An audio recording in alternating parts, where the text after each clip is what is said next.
Bonjour. Dans cette vidéo, je vais vous présenter un tableau de bord mensuel. Sous forme de calendrier créé sur Excel, il permet de mettre en évidence les week-ends de façon automatique, grâce à des formules adéquates propres au tableur, c'est-à-dire quel jour de semaine coïncide avec quelle date. En choisissant le mois et bien entendu l'année. Vous m'excuserez si le tuto est un peu long. Mais je trouve nécessaire de détailler quelques points. Une fois le mois et l'année choisis, vous l'imprimerez, si vous désirez le compléter manuellement. Mais si vous désirez le remplir sur ordinateur, pour garder une trace de vos statistiques, sauvegarder vos données, ou encore faire un suivi mensuel de vos activités, je vous indiquerai dans une autre vidéo, la marche à suivre.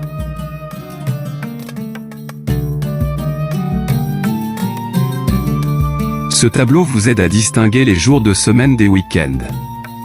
J'ai créé une liste déroulante avec les mois de l'année. En choisissant septembre 2024, par exemple, les colonnes en gris qui se rapportent à samedi et dimanche se positionnent automatiquement dans le tableau en fonction des dates correspondantes. Je n'ai pas tenu compte des jours fériés, car cela varie selon les pays. Évidemment, libre à vous, de rajouter une condition pour tenir compte des jours de congé officiels. 2024 est une année bissextile, février possède 29 jours. Si je tape 2023, par exemple, le tableur indiquera automatiquement 28 jours.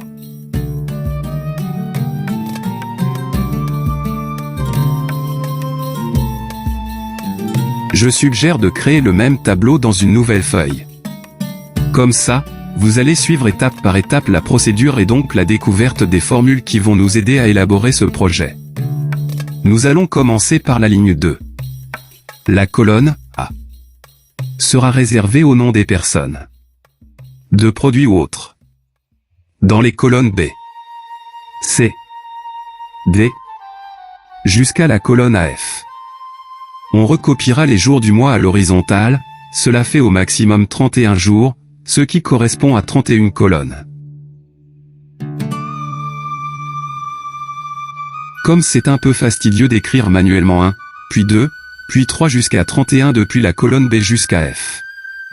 Il y a une méthode beaucoup plus rapide. Il suffit de choisir les deux cellules consécutives comme sur la vidéo, et positionner le pointeur sur le coin en bas à droite de la sélection, et tirer, dans notre cas, vers la droite.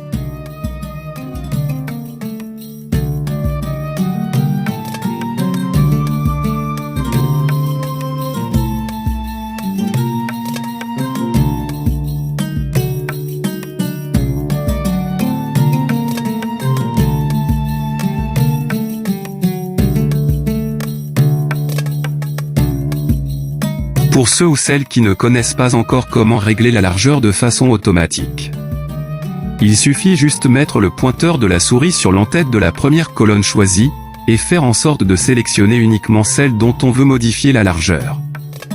Je ne vais pas vous apprendre comment sélectionner, je pense que tout le monde connaît, un clic gauche puis déplacer le pointeur sans enlever le doigt jusqu'à la limite désirée. Placez ensuite le curseur de la souris sur la séparation entre deux colonnes puis un double clic gauche rapide. Ensuite, dans la zone sélectionnée, réajustez les colonnes de manière à avoir une seule largeur appropriée.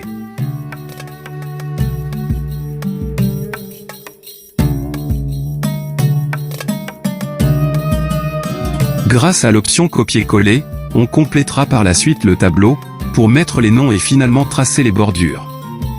Attention, toute ressemblance avec un nom décrit sur la liste n'est que pure coïncidence. Les étapes suivantes consistent à suivre la construction du tableau, étape par étape.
Pour rappel, lorsqu'une année compte 366 jours, il s'agit d'une année bissextile.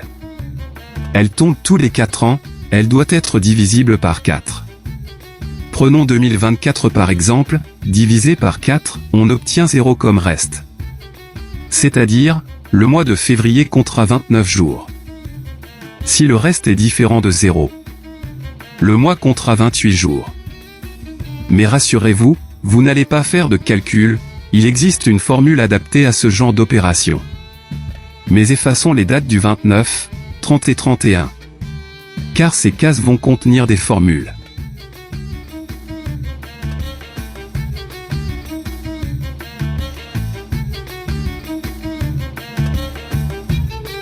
Plaçons le curseur sur la case qui contient le nombre 29 dans le tableau qui est déjà complet.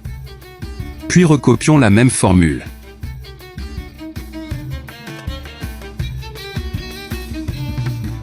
La fonction si permet une comparaison entre deux valeurs logiques. Vrai ou faux. Dans notre projet, une autre fonction est intégrée dans la fonction si. C'est la fonction et. Cela signifie que si la cellule B4 contient le mois de février et que la division entre l'année et le chiffre 4 dans la cellule AJ12 soit différent de 0, alors la cellule va contenir un vide. Elle est exprimée par des guillemets. Sinon la cellule affichera le nombre 29, c'est-à-dire 29 jours si le reste est égal à 0.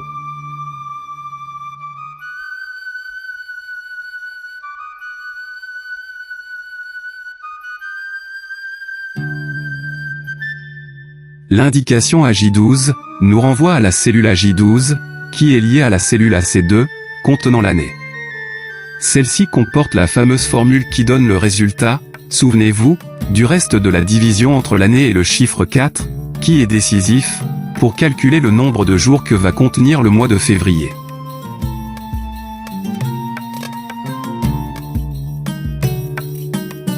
En dehors de février, tous les autres mois contiennent au moins 30 jours. Ce qui nous amène à recopier les formules, depuis notre tableau d'origine, à partir de la date du 30. Et celle du 31. Bien entendu, comme vous ne possédez pas ce genre de tableau, il suffit de retaper ces formules, sans se tromper.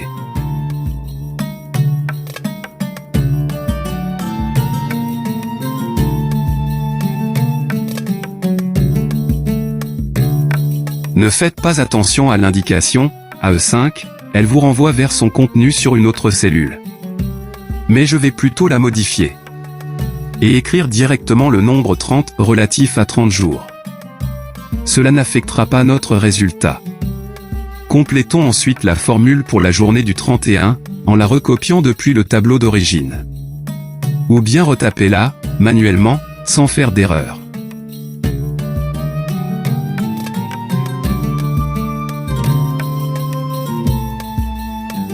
Cette formule comprend une fonction si, à l'intérieur d'une autre fonction si, principale. Dans la première condition, on trouve la référence à la cellule B4, qui est fusionnée avec le symbole du dollar qui permet de bloquer la valeur de cette cellule, liée à son tour à d'autres cellules en cas de modification. Plusieurs tutos vous expliquent à quoi sert ce symbole. Pour le détail, si le mois de février est choisi, même s'il s'agit d'une année bissextile, il n'aura jamais 31 ni 30 jours, donc automatiquement la cellule active sera vide, sinon, on passe à la deuxième condition qui reprend les mois contenant uniquement 30 jours, et ceci grâce à la fonction « ou ». Celle-ci résume le fait que, si l'un des mois décrits à l'intérieur de cette fonction est sélectionné, alors la cellule qui doit contenir le nombre 31, sera vide aussi.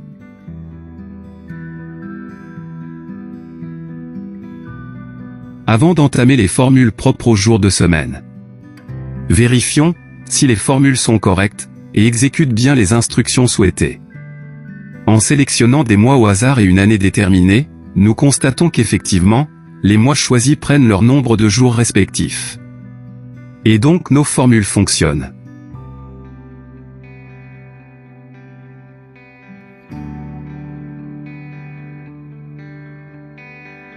La formule de base, qui nous renvoie le jour de la semaine, correspondant à une date donnée, commence par « jour SEM ».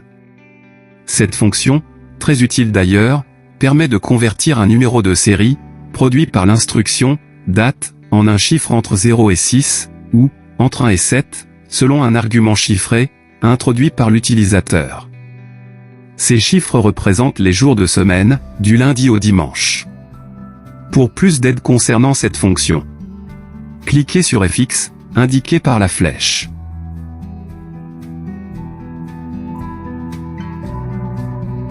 Vous avez remarqué sûrement le chiffre 4 qui apparaît lorsqu'on exécute notre fonction.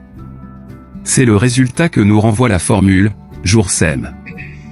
La fonction « date » qui est insérée dans « jour SEM » renvoie une date déterminée grâce aux paramètres encodés, à savoir l'année, le mois et le jour.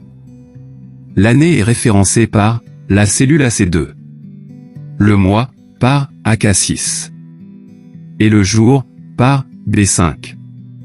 L'argument 2 détermine la séquence de classement des jours. Le chiffre 4 représente jeudi, selon le classement déterminé par l'argument 2. Néanmoins, du point de vue calendrier, ce n'est pas le bon jour. Car, la référence à la cellule AK6 est vide pour le moment, puisqu'elle est incomplète. C'est pour cela que la formule « jour SEM » donne un faux résultat. Afin de résoudre cette énigme, retapons la formule depuis notre modèle. Elle est correcte, mais longue, et contient des conditions imbriquées, avec des si. Par contre, une autre formule existe sans les si. La fonction équive. Celle-ci est plus courte. Mettons-la sur la cellule du dessous. AK7. Une fois validée, elle affichera le même résultat. Les deux formules permettent d'afficher la position du mois sélectionné dans l'année, par exemple, août, c'est le 8e mois de l'année, etc. À vous de voir quelle formule vous convient. Ce résultat est essentiel pour la fonction jour SEM, puisqu'elle détermine avec précision l'un des 7 jours de la semaine. Recopions la formule, depuis B6, jusqu'à la fin du mois. Les jours de semaine se mettent à jour au fur et à mesure. Or, si on modifie le mois, février par exemple, les cases du 29, 30 et 31 contiennent un caractère erroné. Notre formule jour SEM ignore les jours inexistants et affiche un caractère spécial, pour indiquer une erreur. Pour corriger cela, ajoutons une condition pour que si la cellule référencée est vide, elle affiche également un vide. Fixons la ligne 5 dans l'instruction avec un $, pour pouvoir recopier la formule horizontalement.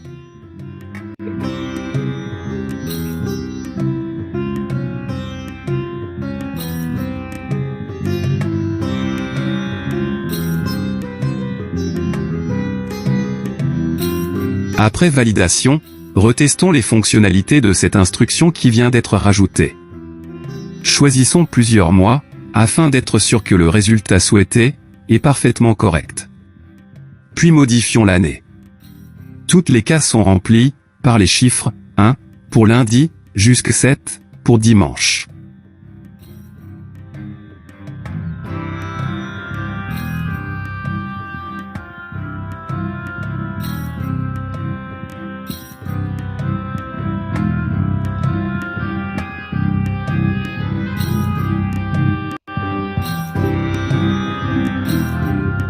Ensuite, à partir de la première ligne, recopions sur le reste du tableau ces formules. Les cases remplies de chiffres correspondent, comme vous le devinez, aux jours de semaine relatifs à leurs dates respectives.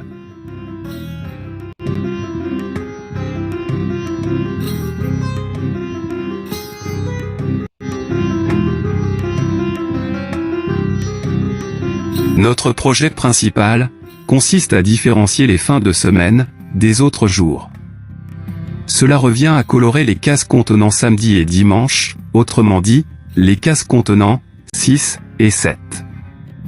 Après avoir évidemment sélectionné toutes les cases concernées, on procédera grâce à la règle de mise en forme conditionnelle, sous l'onglet Accueil. Puis, dans la liste, on choisit Nouvelle règle. suivi du type, comme indiqué. À l'intérieur de la fenêtre qui s'affiche, procédez au réglage et à l'ajustage, en suivant cette séquence vidéo. Ce n'est pas si compliqué, avec un peu de pratique, en faisant des exercices à la base de tutos, vous pourrez facilement vous familiariser. Au niveau de Aperçu, cliquez sur Format, afin de choisir la couleur de votre présentation. Un clic sur l'onglet Remplissage, et choisissez la couleur désirée, afin de couvrir uniquement les week-ends. Dans mon tuto, j'ai pris le vert. Les couleurs se mettent bien en place, en suivant les règles que nous avons définies. Puis, un dernier test, avec des mois choisis de façon aléatoire.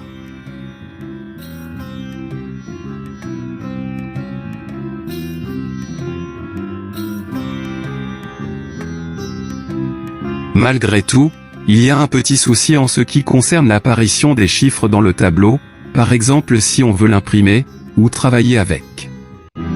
Heureusement, cela peut s'arranger en mettant ces données à la même couleur que le fond.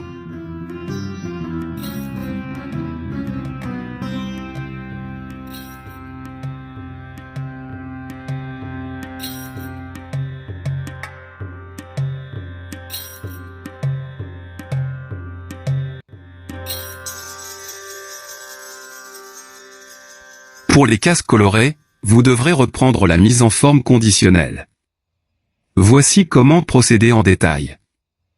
Resélectionnez la plage de cellules concernées. Puis, dans le menu déroulant, choisissez « Gérer les règles ». Cliquez sur « Modifier la règle ». Ensuite, Format. Puis Police, et enfin Couleur. Utilisez la même couleur du remplissage de façon à ce que les chiffres n'apparaissent pas, comme par magie. En réalité, ils n'ont pas été effacés. Sinon, la gestion des week-ends de notre tableau sera erronée, pour la simple raison que toutes les cases contiennent une formule. À la fin, une ultime vérification de notre mise en forme s'impose. J'espère que ce tuto a été utile et vous a donné une idée sur quelques intéressantes fonctionnalités d'Excel. J'ai fourni une explication plus classique et donc plus simple des formules les plus souvent utilisées.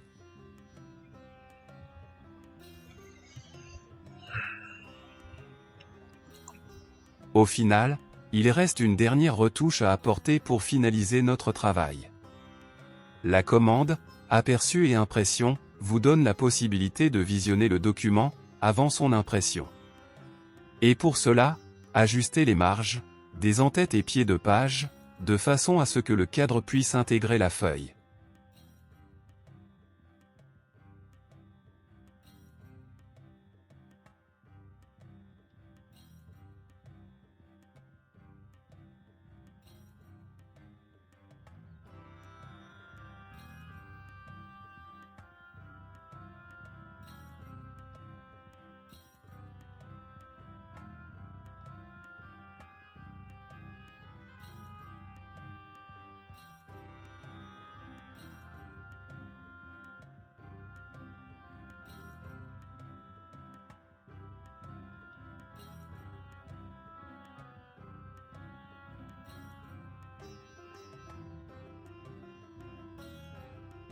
Vous pouvez, si vous le désirez, adapter la largeur des lignes pour les colonnes titres et pour le reste du tableau.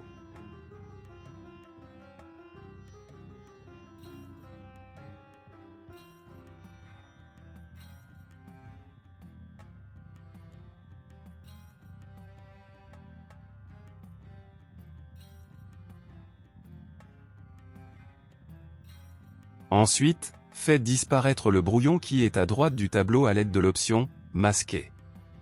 Une fois cette retouche effectuée et vérifiée, le tableau est prêt à être imprimé. J'espère que ce tuto a été utile et vous a donné une idée sur quelques intéressantes fonctionnalités d'Excel. J'ai fourni une explication plus classique et simple des formules les plus souvent utilisées. La partie 2 du second tuto sera plus consacrée sur les mises en forme et apportera d'autres nouveautés qui vous seront précieuses.